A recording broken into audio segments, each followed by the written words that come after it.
오늘 말씀을 보면은 빌닷이라는 사람이 또 법에게 검령하기보다는 추궁하는 것처럼 이야기를 하고 있습니다. 오늘 말씀에 보면은 빌닷은 완전히 직선적으로 이야기합니다. 여기 보면 2절에 원문으로 보면은 이 말 진짜 거센 말인데요. 여기 보면 내가 어느 때까지 이런 말을 하겠으며 어느 때까지 내 입에 말이 거센 바람과 같겠는가, 이렇게 이야기하는데 성경의 원어에 보면은 미친 바람이라고 이야기합니다. 미친 소리하고 있다, 이렇게 이야기하고 있습니다. 엄청나게 거세게 이야기를 하고 있는 거죠. 이게 제 이야기가 아닙니다. 히브리 원문에 나옵니다. 너의 입의 말이 미친 바람처럼 이야기한다, 이렇게 이야기합니다. 근데 욥이 이런 소리까지 들을 만합니까? 욥이 이런 말까지 들을 필요가 없는데 3절에 보면 이렇게 이야기합니다. 내 하나님이 어찌 정의를 굳게 하겠으며 전능하신 이가 어찌 공의를 굳게 하시는가, 이렇게 이야기합니다. 공의와 정의를 이야기합니다. 지금 자세히 살펴보면은 누가 공의를 행하고 누가 정의를 행하고 있습니까? 우리가 세상을 살아갈 때에 참 걸리는 부분이 이 공의와 정의입니다. 예를 들면 이런 거죠. 우리 성도 잘 아시겠지만 다니엘이 왕에게 인정받았지 않았습니까?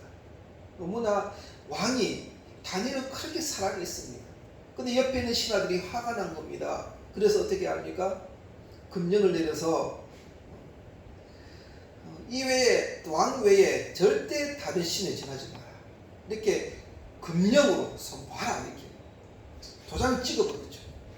근데 그럼에도 불구하고 다니엘은 어떻게 합니까? 절하죠. 기도하죠. 그렇죠? 3번이나 기도하죠. 근데 그걸 보고 어떻게 합니까? 사자굴에 집어넣습니다. 세상은 그렇게 이야기합니다. 이 선과 악은 자기 기준입니다. 자기가 유익하고 자기가 손해보는 거 절대 안 하죠. 이번에 우리 교회가 얼마나 코로나 때문에 얼마나 힘들었습니까?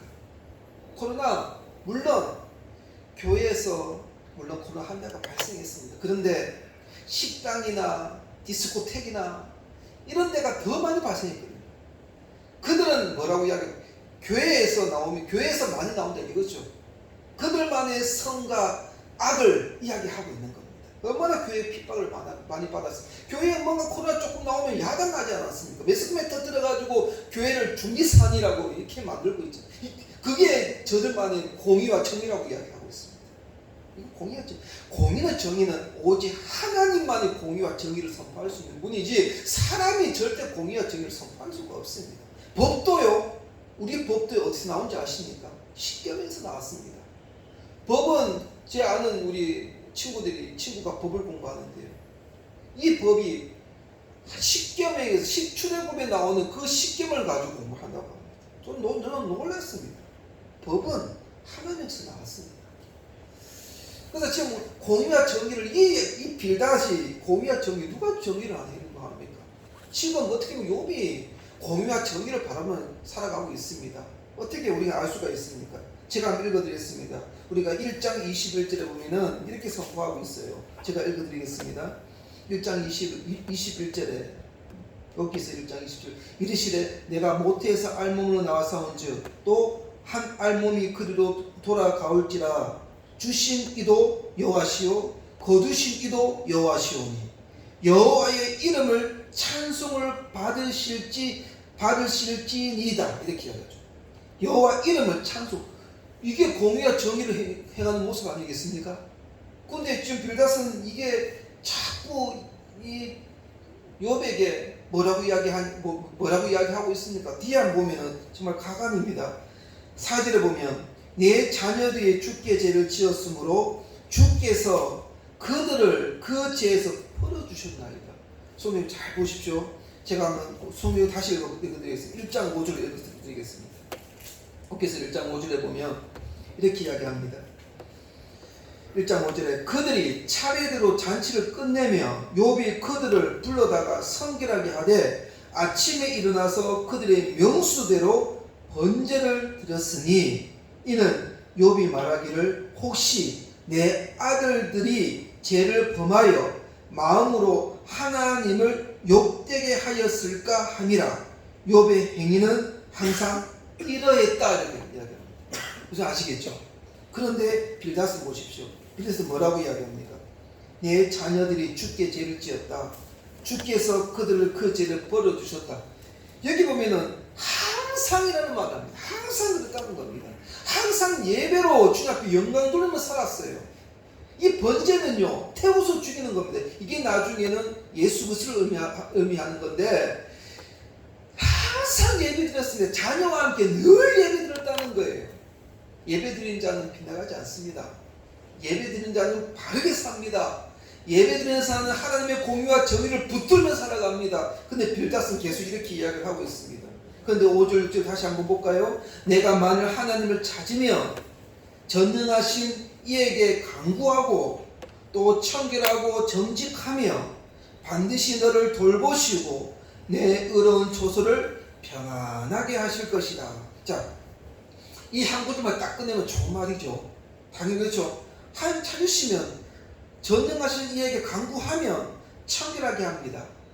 정직하게 하면 반드시 우리를 돌보신다. 이 너무나 좋은 말씀이죠. 내 의로운 초소를 평안하게 하실 것이라 이렇게 이야기합니다. 근데 지금 현재 이 욥은 어떤 상황입니까? 정직하게 행했습니다. 앞에 보십시오. 정직하게 행했다고 이야기합니다. 바르게 살았다고 이야기합니다. 그런 자 보고 이렇게 이야기하고 있는 거죠. 평안하게, 이 사람 여기서 빌닷을 평안하게 하실 것이라는 뭡니까? 눈에 보이는 거. 지금 현재 지금 욥이 지금 재산이 다 날아갔습니다. 그리고요 자기 자녀 다 죽었습니다. 모두 자기 부인 다 다가 아니고요, 자기 부인 도망갔습니다. 하나님 욕하고 죽으라고 이야기하며 도망갔습니다. 이거를 보고 이야기한 겁니다. 성도님들, 우리가 고난받으면 다 이러한 욕을 받아야 됩니까? 성도님들, 우리가 잘 먹고 잘 사는 곳은 항상 범죄가 있습니다. 죄가 있습니다. 왜냐? 잘 되니까요. 잘 되니까 하나님 찾지 않습니다.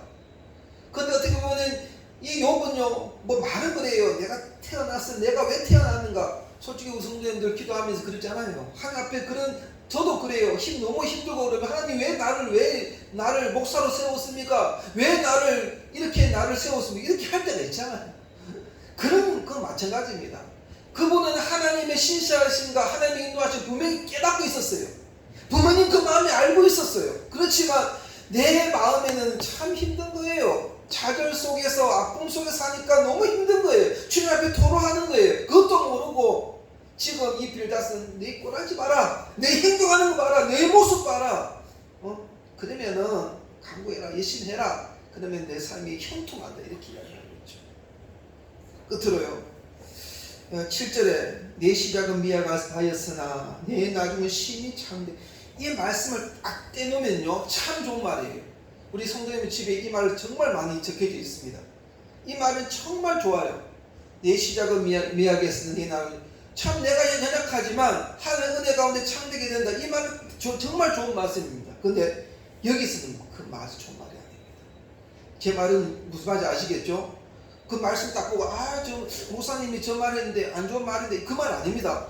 그거는 딱 떼놓아서 집에 붙여놓으면 우리에 적용하면 돼요.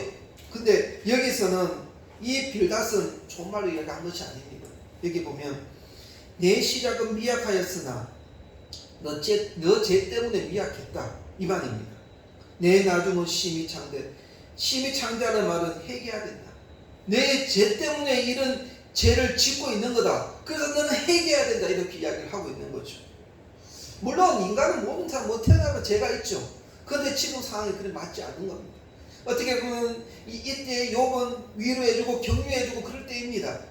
근데 성도님들, 우리가 살아갈 때에 얼마나 우리를 예수 믿는데 얼마나 세상 사람은 공의와 정의라고 이야기하고 우리는 얼마나 우리의 마음을 흔들어댑니까? 열심히 저는 기도하고 열심히 주를 위해서 헌신하고 열심히 주를 봉사하는데 왜 나에게 이러한 어려움이 있습니까? 왜 나에게 이런 압박감이 있습니까? 물론 이 말도 좋지만, 주님 앞에 묻는 것도 좋지만, 내가 이것을 통해서 하나님 주신 하나님께서 주신 나에게 의미가 무엇입니까? 이걸 이렇게 바꿔주시면 우리 삶이 다시 한번 그 상황이 우리 보는 시각이 바뀌어지고 우리의 마음이 바뀌어져 버려요. 하나님, 이런 고난이 준 이유가 무엇입니까? 나에게 주신 의미가 무엇입니까? 내가 왜 무슨 목적으로 살려고 하는 겁니까? 이렇게 바꾸어 놓으시면은 정말 우리는 요 빌단이 아무리 빌딱 같은 그런 세상이 우리에게 아무리 억압하고 우리는 아무리 뒤흔든다 할지라도 우리는 흔들리지 않습니다. 욥은 뒤에 9장까지 끝까지 갑니다. 끝까지 요동하지 않습니다. 왜냐하면 하나님이 함께 하신다는 것을 이 욥은 굳게 믿기 때문에. 이 친구가 이야기하죠. 또 빌닷이 이야기하죠. 계속 해도 참 대단해요. 그러면은 오지 마라 하고 치워는 내는데, 근데 욥은 끝까지 않습니다. 듣고도 끝까지 있냐? 하나님이 자기의 본인 편인지 알고 있기 때문입니다. 성도님들, 욥처럼 어떤 상황이 있던 공의 정의 세상이 일하게 할지라도 하나님께서 나에게 주신 은혜가 있습니다. 능력이 있음을 믿고 승리하며 살아가는 저와 여러분 되시기를 간절히 원합니다. 기도하겠습니다.